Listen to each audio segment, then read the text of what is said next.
तो एक बार फिर से स्वागत है आप सभी का आपके अपने हम सब के हमरू पब्लिकेशन हाउस में।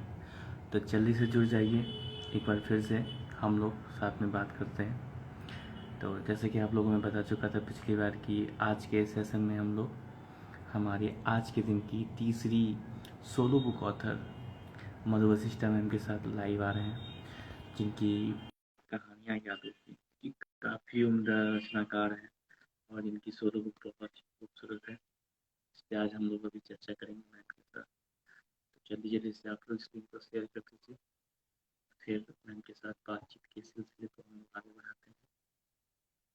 हेलो मैम, हेलो आशी मैम, उसको आप एक्सेप्ट कर लीजिए जो मैंने आपको रिक्वेस्ट भेजा है। जी मैम, जल्दी से। Hi everyone. सो मधु मैम, आपसे मेरा रिक्वेस्ट है, कृपया आप उस रिक्वेस्ट को एक्सेप्ट कर लें जो मैंने आपको भेजा है, कृपया मैम। ओके। सो बहुत जल्द हम लोग मैम के साथ जुड़ने वाले हैं। आप लोगों से मेरी नम्र निवेदन है मेरा कि आप लोग जल्दी जल्दी सेशन को लिंक को शेयर कर दें ताकि वो सभी हमारे साथ जुड़ जाए। सो मैम, मैंने आपको एक्सेप्ट कर लिया है, आप जल्दी से जुड़ जाइए। आई थिंक मैम की तरफ कोई नेटवर्क प्रॉब्लम है। बता रहा है मैम इज अनएबल। मैम, आपको एक्सेप्ट करना है, वहाँ पे देखिए बगल में एक्सेप्ट का साइन आ रहा होगा, बगल में डिक्लाइन और एक्सेप्ट। तो आपको एक्सेप्ट को एक्सेप्ट करना है मैम, एक्सेप्ट को क्लिक करना है। कोई बात नहीं, फर्स्ट टाइम है, वी कैन अंडरस्टैंड। तो जल्दी से मैम एक्सेप्ट वाले को क्लिक कर लीजिए।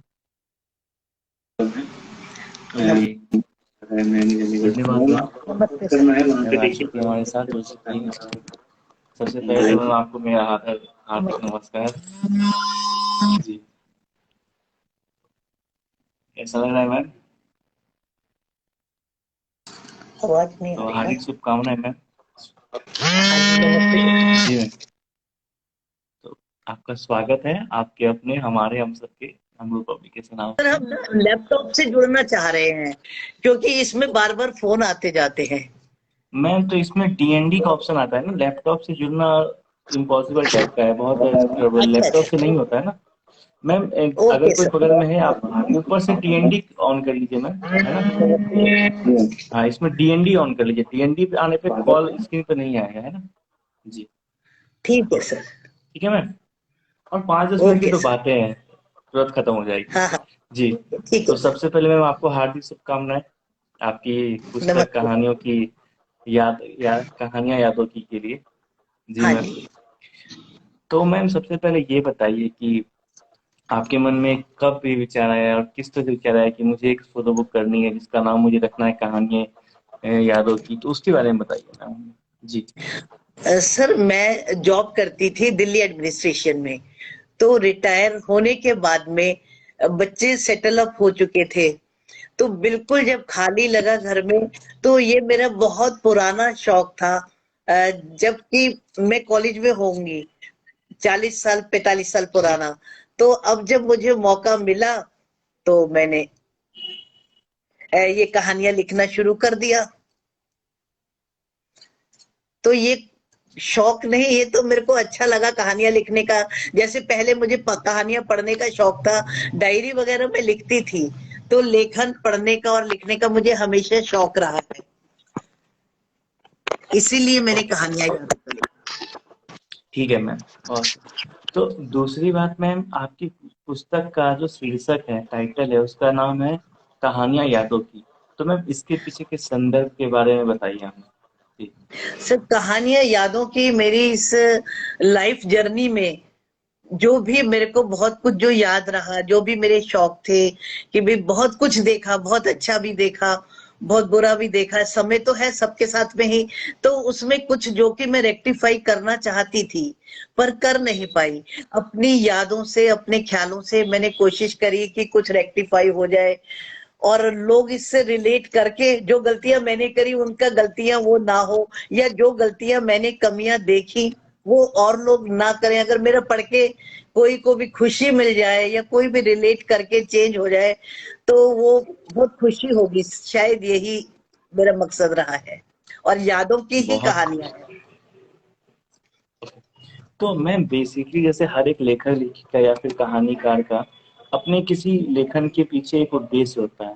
तो अगर हम लोग आमतौर पे आपसे पूछे या फिर आप बताना चाहें तो आपके लेखन का मूल उद्देश्य क्या रहा है इसके बारे में? हाँ, ठीक है सर। मेरे लेखन का उद्देश्य सिर्फ यही है कि मैंने जो जिंदगी में देखा, कोई भी मेरा इसको सुन करके, पढ़ करके कुछ भी अपने आप को चेंज कर सके, या किसी को खुशी ही मिल जाए। मेरा अच्छे मोमेंट्स को जो मैं शेयर करूंगी, उसके साथ में किसी को भी खुशी मिल जाए, बस इससे बड़ा उद्देश्य क्या हो सकता है। तो जैसा कि अभी आपने कहा कि आपको पढ़ के आपकी रचनाओं को कहानियों को पढ़ के किसी का उससे रिलेट हो या मन खुल जाए, तो आपको मैम एज ए पाठिका के रूप में जब आपने पाठन का सफर शुरू किया हो, यात्रा शुरू की होगी, तो आपको किन लोगों को पढ़ना ज्यादा पसंद आता था या क्या पढ़ना पसंद आता था, उसके बारे में बताएं।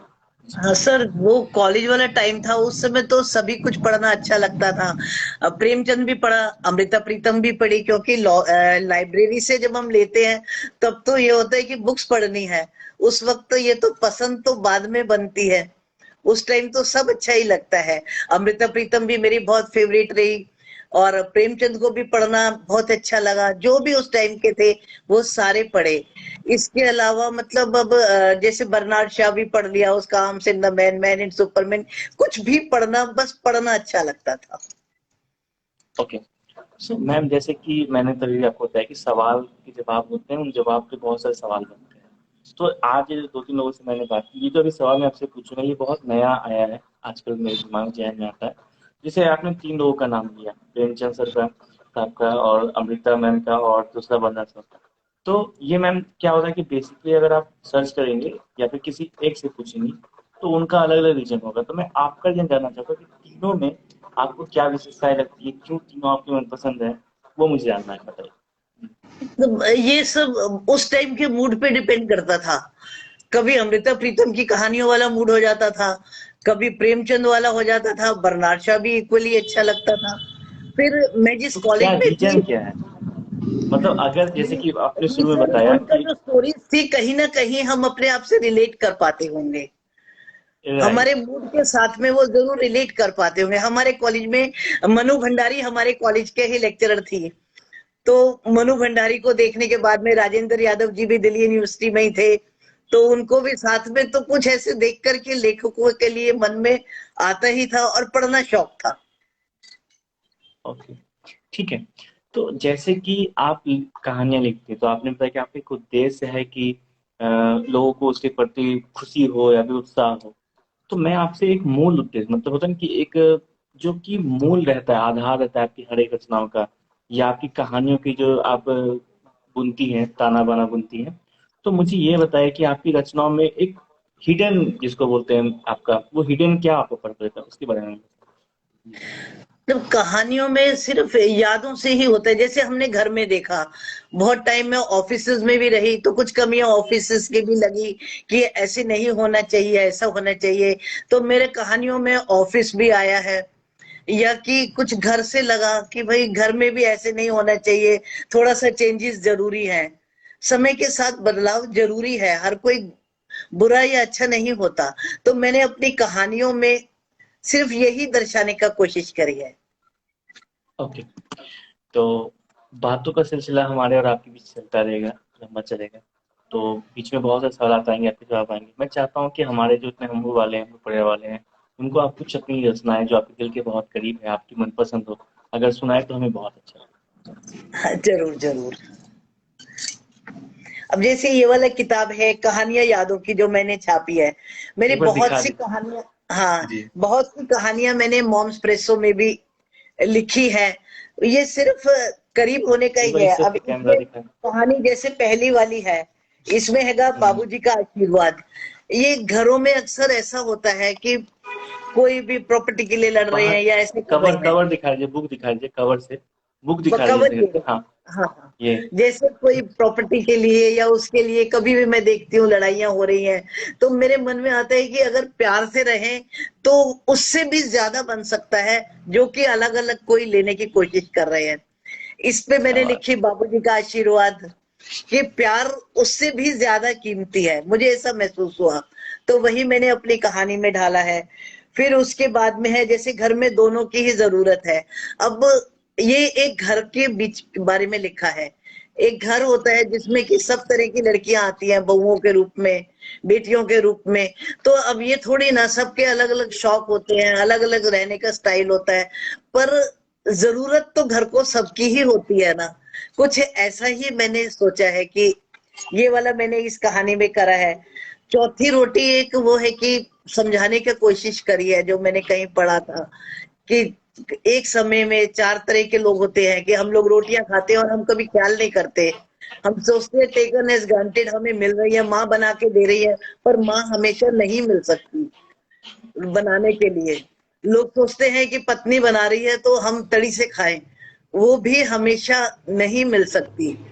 तीसरी स्टेज आती है जबकि तुम्हारे को मान लो पत्नी भी नहीं है, माँ भी नहीं है, घर की बहू बना के दे रही है, तो तुमको उसके लिए थैंकफुल होना चाहिए कि तुम्हारे को मिल रही है। और अगर चौथी रोटी की स्टेज ना आए, हर आदमी यही कोशिश करे अपने व्यवहार से कि यही रोटी, चौथी रोटी तो काम वाली बना करके दे सकती है।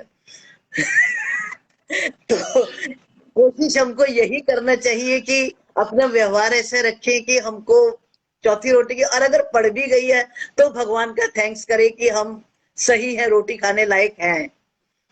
ये मैंने मतलब मीन्स ऐसा मैम तो मेरे बहुत ऊंची कहानियों सोच है में जो आपकी। है वो मैंने ऐसे ही लिखा। और फिर थोड़ा बहुत जो चेंजेस जो होना चाहिए कि घरों में, कि अगर ड्रेसेस के ऊपर में, अब जिंदगी तो एक ही है ना, कि इसीलिए मैंने लिखा कि भाई कोई सास को भी बदल सकती है। बहू रानी, तुम टी शर्ट खरीद लाओ, तो अब बहू योगा करने जा रही है और आप उससे उम्मीद कर रहे हैं कि वो अपना पुराना माहौल में जाएगी, तो ये कितना अलग है ना। तो इसके लिए जैसे ऐसे मेरी हर कहानी कुछ कहने की कोशिश करती है, और इन कहानियों के कारण ही मेरा अकेलापन भी दूर हुआ है और मुझे अच्छा लगा है। और कोई भी अगर मेरी कहानी पढ़ के किसी को भी अच्छा लगे तो बहुत अच्छी बात है। मैम कहानी कहाँ से, बुक कहाँ से मिल सकता है उसके बारे में बताइए, जब इतनी बातें आपने बता दी तो। बुक आपकी क्या कहाँ से मिल बुक? सकती है बता। हाँ। ये बुक, हाँ, ये हमरू पब्लिकेशन से आप लोग कोई भी ले सकते हैं ये वाली हम्म। किताब। और आप सब लोगों में से सबको अच्छी लगेगी तो मुझे बहुत खुशी भी होगी। पहली बार और ऐसा हो मैं रहा है कि जो चाहती हूँ मुझे कि बोलना चाहिए सब वो आप बोल रिलेट रहे हैं, मुझे करें। बहुत अच्छा लग रहा है सच में। बहुत। मैम मैं चाहूंगा वो जो तभी आपने मुझे बताया था वो हीरो वाला जो जीतने वाला जो मैंने बाद में किया था, प्लीज उसको बताइए, लोगों को बहुत अच्छा लगा। मैं प्लीज बताइए उस पार्ट को। जो कौन से जो वाले? रियल, जो हमारी बात होती है ना थोड़ी देर पहले, जो आप मैंने आपसे पूछा कि क्या चीजें आपको ट्रिगर करती, जो आपने बताया था कि रियल लाइफ में जो जीत नहीं सकते हैं, जो मोटिवेशन वाला जो बात बताया था आपने, प्लीज उसको बताइए। लोगों को बहुत सीख मिली उस इंस्पिरेशन मतलब से। मुझे ये लगता है कहानियां जो होती है ना, वो दुख के जो हम दिखा रहे हैं, हम बेहद दुख दिखा रहे हैं। ये सब, ये दुख वगैरह दिखाना ये तो सबका लाइफ में ही है। ये कोई कहानी थोड़ी ना है, ये तो हम सब फेस कर रहे होते हैं किसी ना किसी स्टेज पर, क्योंकि ये भी हमारा लाइफ का पार्ट है। कहानी तब बनती है जब हमने दुख को कैसे ओवरकम करा। आई विश कि सारा लोग वो दिखाएं कि ओवरकम कैसे करा। इससे जो भी कोई अपने आप को रिलेट करके अगर एक भी 100 में से हमारी कहानियों को पढ़ के कर गया तो हमारा कहानी लेखन ही सफल हो जाता है। जी। तो मैं यही चाहता था कि मैम इस बात को बताए और लोगों को लगे कि मतलब कि जैसे कि हम लोग क्या है कि रियल लाइफ में हीरो या फिर जो भी लीड होता है वो नहीं जीतता है, लेकिन मैम की जो कहानी मैम ने मुझे बताया था, मैं चाहता हूँ मैं रिपीट कर दूं। तो उसमें मैंने बताया था कि अगर कहानी ऐसी लिखी जाए, मानी कहानी उत्साहवर्धक होनी चाहिए। कहानी में ऐसा हाँ, होना चाहिए कि कहानी देख के लगे कि मैं भी कर सकता हूँ, या कहानी का जो किरदार है वो जीत रहा है या जीत रही है, तो पाठक को लगे कि मैं भी इसको अपने जीवन में चरितार्थ कर सकता हूँ या कर सकती हूँ।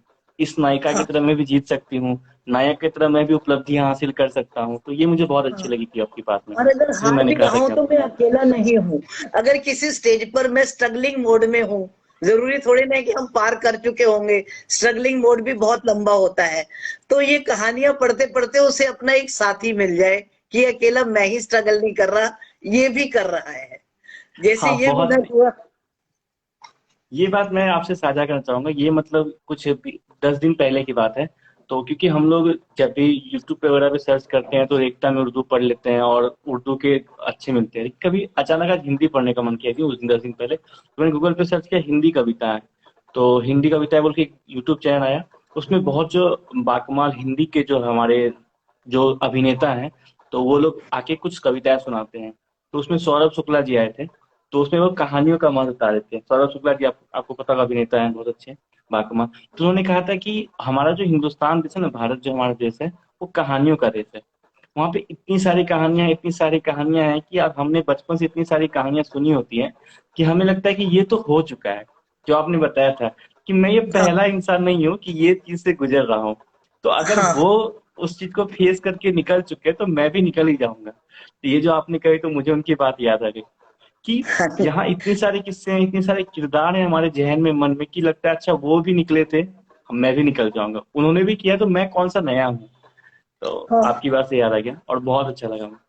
ठीक है, तो मैम मुझे जो आप ये बताइए कि जैसे कि राइटिंग है जैसे आपने बताया, तो बेसिकली आपके हिसाब से मैम कि राइटर का ओवरऑल इन चीजों को आप बता दीजिए। मैं एकदम फाइनल एक क्वेश्चन पूछने जा रहा हूँ कि आपके हिसाब से राइटर का क्या जिम्मेदारी होता है अगर वो कहानीकार है तो? मतलब जिम्मेदारी तो सबकी होती है, पर अगर कहानीकार है तो नहीं, ये बताइए। राइटर की ज्यादा जिम्मेदारी होती है, क्योंकि हम्म। अगर हम कुछ देखते हैं ना, तो हमको कुछ देखने के लिए कुछ दिमाग नहीं लगाना पड़ता। हमारे पास में सब कुछ कुकड होता है, तो हम उसको देख करके एंजॉय करते हैं। पर अगर हम कुछ पढ़ते हैं, तो हमारा इमेजिन, हमारी कल्पना शक्ति बढ़ जाती है। तो हम अच्छा ही कल्पना करें, और हमारी बात सुनने के बाद में जो कल्पना हो वो अच्छी ही हो। इसलिए राइटर की एक फिल्म बनाने वाले से भी ज्यादा जिम्मेदारी है। मेरे ख्याल से राइटर की ज्यादा जिम्मेदारी है। Right ma'am. और जैसा कि अभी आपने फिल्म का जिक्र किया, तो मैम अगर कहानी को स्क्रीन प्ले के स्क्रिप्ट के फॉर्मेट में लिखा जाए तो कहानीकार को फिल्म बनाने में एक अच्छा सा कैनवास मिल जाता है कि वो ऑलरेडी व्याख्यान किया हुआ है कि फिर ये हो रहा था, फिर कमरा खुला, फिर वो अंदर आया। तो वो लिखने का तरीका भी होता है, राइट, जैसा कहानीकार की तो मैं वो बात कर रहा हूँ। लिखने का मतलब, ये वाला बात सही है। तो उसके बाद में तो ये हो जाएगा, उसके पास में और भी स्कोप हो जाते हैं दिखाने के। पर अगर जो लिख रहा है उसमें तो उसको अपने आप ही सोचना पड़ेगा, कलर तक भी उसको अपने आप इमेजिन करना पड़ेगा। इसलिए कहानीकार की जिम्मेदारी उससे तो ज्यादा ही है। चाहता है, बहुत सही में।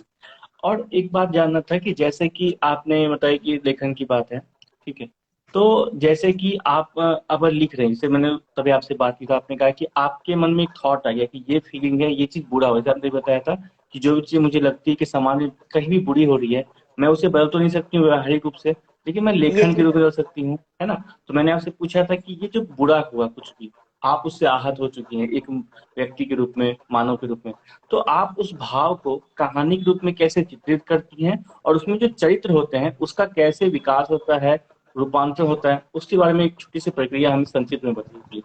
जी। हाँ, बेशक मैं आपको बतलाऊंगी। अब जैसे कि छोटा सा है, इनकी हर कहानी में आपको ये मिल जाएगा जो भी हम्म। है। अब जैसे छोटा सा है, यह तो मेरी ही रसोई है ना। अब मैंने एक ये वाला कहानी लिख दी, तो अब इसमें बुरा क्या हो रहा है कि भाई एक घर है। आप अब घर के बारे में क्या इमेजिन करेंगे? एक मदर इन लॉ है, एक डॉटर इन लॉ है, वो अपना टाइम की है, वो अपने टाइम की है। तो वो जो भी सामान ले आई है, मदर इन लॉ को पसंद नहीं आ रहा, तो अल्टीमेटली क्लैश का कोई भी कारण बन सकता है। तो मेरी कहानी में वही एक क्लैश का कारण बन गया। अब क्लैश के कारण के बाद में क्या होता है, बच्चे लोग अलग जा सकते हैं, वो चले गए। तो उसके बाद में जो फीलिंग आती है कि कितना अकेलापना दोनों को ही लगता है, और उसके बाद में वो वापस आते हैं, तो ये वाला मैंने एक फीलिंग दिखाने का कोशिश करा कि ये भी क्लैशेस होना सही है, पर क्लैशेस होने के बाद में तुम उसको एक्सट्रीमिस्ट बन करके तुम अलग अलग भी हो सकते हो, पर तुमको क्या फेस करना पड़ेगा, ये आपको मेरी कहानी में ही करना पड़ेगा। आपको बहुत हर अच्छा। कहानी इसका जवाब देगी। ओके, ठीक है। तो मैम जैसा कि आपके लेखन में, मतलब जैसे आपने बोला कि आप पूरा एकदम भरी पड़ी हैं भावनाओं से, कहानियों से, किरदारों से आप भरी पड़ी हैं, तो उसी आधार पर मेरा जो अगला प्रश्न है आपसे कि भविष्य में आपकी क्या योजनाएं हैं, या फिर आपकी कौन कौन सी बुक आने वाली है, किस विषय पे आने वाली हैं, उसके बारे में कुछ बताइए। जी। मैंने तो ये भी नहीं सोचा था कि मुझे ये वाला बुक मिलेगी। ये भी हमरू पब्लिकेशन का ही वो है। मैं तो कहानियां उसमें लिख लेती थी मॉम्सप्रेसो या प्रतिलिपि, जो मैंने बाद में देखा। एक अपना यूट्यूब चैनल भी बना लिया, मधु वशिष्ठ की कहानियां यादों की। मुझे बिल्कुल भी अंदाजा नहीं था कि ऐसे बुक छपेगी। मैं तो एक रोड पे चल रही थी, मुझे नहीं मालूम कि इसमें ये भी एक पड़ाव होगा। तुलिका जी ने ऐसे ही मेरा एक कहानी पर कमेंट करा है कि आप हमसे मिलो, तो ये इंस्टाग्राम था, और ये मिरेकल ही है। अब आगे क्या करूंगी ये भी मिरेकल ही होगा। मेरे पास भी तो बहुत सारी कहानियां हैं, उम्मीद करूंगी अगर ये सबको पसंद आएंगी तो मेरी ऐसी किताबें और भी आएंगी। जी मैम, जरूर जरूर जरूर पसंद आएगी। ओके, तो जैसा कि लास्ट में जैसे आपने कहा कि मतलब एक लंबे समय तक आपने दिल्ली एडमिनिस्ट्रेशन में वर्क किया है, प्रशासनिक सेवा में वर्क किया है, फिर आप लेखन लिख रही हैं, तो जो अवश्य ही आपने एक जीवन को लोगों को क्या बोलते हैं, संक्षेप में देखा है, उनको एक आपने ऑब्जर्व किया है। तो उस अनुसार, अपने ज्ञान के अनुसार, अपने अनुभव के अनुसार, आप हमारे नव युवकों को जो लेखन में आना चाहते हैं उनको क्या सुझाव देना चाहेंगी, और जो पाठक है उनके लिए आपका क्या संदेश रहेगा मैम, वो हम लोग जानना चाहेंगे। बस मेरे यही संदेश रहेगा, जो भी कोई लेखन में आ रहे हैं अपने अनुभव लिखें। परेशानियां तो सबके पास में ही बहुत है। और उसके बाद में जो पाठक हैं उनको मैं कहूंगी कि पढ़ने की आदत ना छोड़ें। पढ़ना बहुत अच्छी चीज है, ये देखने से भी ज्यादा अच्छी पढ़ना है। तुम्हारे कल्पना शक्ति बनी रहेगी अगर आप पढ़ेंगे तो। बहुत बाकी आई थिंक आपकी लास्ट वाली जो लाइन थी उसको हम लोग ऐसे कह सकते हैं कि अपनी रचनाओं में समस्याएं नहीं, समाधान लिखे। समस्याएं तो अपने आप आ ही जाएंगी, समाधान भी तो कोई समस्या के बाद ही होगा। पर खाली समस्या पे ना छोड़े, हर समस्या का समाधान होता है, वो ढूंढने की कोशिश करें। मतलब अपनी रचनाओं की, कहानियों की जो शुरू करे उसमें समस्याओं से शुरू करे और अंत में समाधान देना है। जैसा भी हो, खुशी भी हो सकती है। ये थोड़ी ना खुशी हमेशा दुख की ही कहानी है, खुशी भी तो उतनी ही अच्छी खुशी देती है। खुशी की भी कहानियां होती हैं, वो दुख से भी अच्छी होती हैं। ओके, तो लास्ट में मैम, क्योंकि जैसे आप जैसे लोगों से जब मैं वार्तालाप करता हूँ तो क्या होता है कि मेरे पास 5 से 10 क्वेश्चन है, लेकिन जब आप जवाब देते हैं तो उसी में से मुझे 5 क्वेश्चन मिल जाते हैं, तो 10 सवाल के 10 जवाब तो 50 सवाल बन सकते हैं। और ये जो चलन चलते रहेगा, क्योंकि समय की बाध्यता होती है। तो लास्ट में मैं चाहूंगा कि आप हमरू के लिए, हमारे प्रकाशन के लिए, हम सभी के लिए कुछ क्या सब आखिरी सब कहना चाहेंगे, आशीर्वाद स्वरूप। जी। आशीर्वाद, मैं तो कह रही हूँ कि हम रूह ने तो आगे बढ़ना ही है। जो कि हम जैसे सिर्फ सपने देखने वाले हैं, उन तक के सपने पूरे कर दिए, तो ये तो आगे बढ़ने के लिए ही बना है। ये तो क्या बात। कहाँ कहाँ से ढूंढ ढूंढ करके, मतलब हमें नहीं जाना पड़ा, हमारे पास में हम रूह आ गए और सपने पूरे करने के लिए। तो इसने तो आगे बढ़ना ही है, इसके लिए कुछ कहना क्या है। ये तो शुभकामनाओं से भी ऊपर वाली बात है। बहुत बड़ा, ये मतलब सर्वश्रेष्ठ है, मैं कह सकता हूँ कि मतलब एक अलग ही तरीके का आशीर्वाद आपने दिया है। Thank you very much ma'am, मतलब आभार आपका व्यक्त नहीं कर सकता हूँ। बस आपने जो दुआ दी है वो मतलब अलग लेवल का है। एंड एक कहना, कुछ चीजें सदियों तक चलती है, तो आपका एक आशीर्वाद है हमारे साथ, हमारे बाद, मेरे बाद सदियों तक चलेगा। तो आपका थैंक्स। आभार ma'am, thank you very thank much. You. Thank you जी। तो बस जैसे आपने कहा कि मिरेकल्स होते रहते हैं और पुस्तकें आती रहती हैं, तो मैं तो यही आशा करूँ कि एक और मिरेकल्स आपके साथ हो, एक और बुक आए और आप मिरेकली ही हमारे थैंक साथ यू फिर सर, से जुड़ जाए। जब जुड़े हैं तो जरूर आएंगे। नहीं, थैंक यू। लाइव सेशन की बात कर रहा हूँ मैम, लाइव सेशन में ही आपकी रचना से जुड़ जाए। ठीक है। थैंक तो बहुत अच्छा लगा मैं आपसे बात करके, 20 मिनट ही 25 मिनट मैंने बात की, लग रहा है कि कितनी सारे देर तक बात की है। तो अपना आशीर्वाद न रखें मैम, धन्यवाद। ठीक है सर, शुभ रात्रि थैंक मैम, यू। शुभ रात्रि। शुभ थैंक रात्रि, शुभ थैंक यू, रात्रि। Thank you ma'am. तो हाय फैमिली, बहुत अच्छा सेशन था, short, sweet and inspiring session था। बहुत बहुत ज़्यादा अच्छा लगा मैम से बात करके। मतलब जो लोग देर से जुड़े हैं वो लोग कृपया जाके इसको, सेशन को शुरू से देखें। और अगर आपको थोड़ा सा भी लगे कि हाँ इसमें कुछ शिक्षाप्रद है, हम लोग को सीख मिल रही है ऐसे लोगों, क्योंकि मैम की जो पुस्तक है, मैम ने एक झलकी दिखाया आपको, इसको तो टीजर नॉट ट्रेलर, टीजर दिखाया, छोटी सी झलकी थी, उससे आप लोगों को काफी प्रेरणा मिली, काफी उत्साह मिला होगा। तो सोचिए अगर छोटी सी मिलकर आप लोग इतना अच्छा रहा है, तो पूरी पुस्तक आप पढ़िए www.हमलोग पब्लिकेशन हाउस.com पे, गूगल पे हम लोग पब्लिकेशन हाउस को सर्च करें, वहाँ पे सबसे ऊपर में आएगा हमारे वेबसाइट का लिंक, वेबसाइट का पेज, वहाँ पे जाइए और मैम की बुक आपको लास्ट में ही मिल जाएगी, कोई दिक्कत नहीं। आप गूगल पे सर्च, हमारे वेबसाइट पे सर्च कर सकते हैं मैम की बुक का नाम कहानियां यादों की, और वहां पे जाके बुक को बाय करें और इसको पढ़े और जीवन में एक शिक्षा ले। मैम का जैसा कि वक्तव्य है, मैम का मतव्य है, मैम का उद्देश्य है कि अगर मैम की रचना से कोई उत्साहित होता है, कोई सीखता है, तो मैम को अच्छा लगेगा। और इतनी रात तक हमारा साथ देने के लिए, लगभग 1 से 1.5 साल 2 साल तक, 2 साल से हमारा साथ देने के लिए दिल से शुक्रिया। आप लोगों के साथ से प्यार से लगभग 260 से 280 बुक अभी तक प्रकाशित कर चुके हैं, 1 साल 2 महीना में। तो thank you very much guys. Bye. शुभ रात्रि। Love you all.